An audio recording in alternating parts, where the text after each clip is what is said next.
Mon métier consiste à vérifier que les conseillers en investissement financier exercent leurs activités dans les limites que leur fixe la loi. Concrètement, je vais rencontrer les dirigeants et salariés de ces sociétés, analyser leurs activités et produire des rapports détaillés qui pourront servir de base à d'éventuelles suites contentieuses.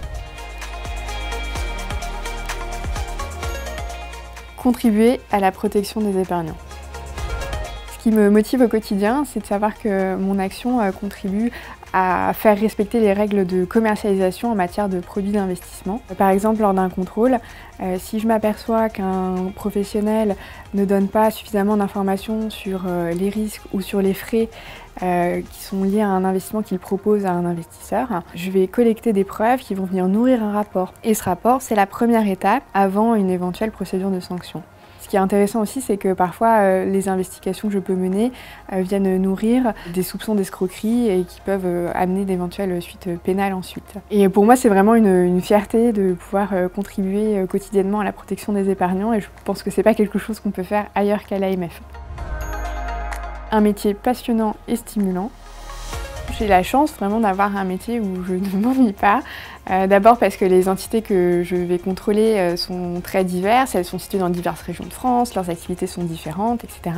Et ensuite parce que les problématiques juridiques que je vais explorer pendant les contrôles varient d'un dossier à l'autre. Donc ça me pousse à acquérir constamment de nouvelles connaissances.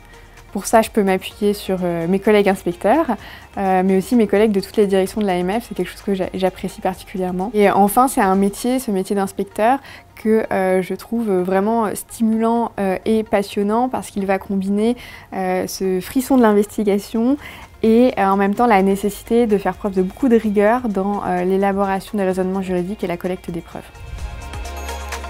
L'autonomie dans mon travail.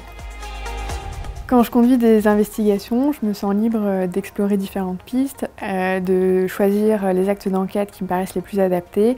Ça peut être par exemple convoquer un dirigeant en audition ou demander des comptes bancaires d'une société.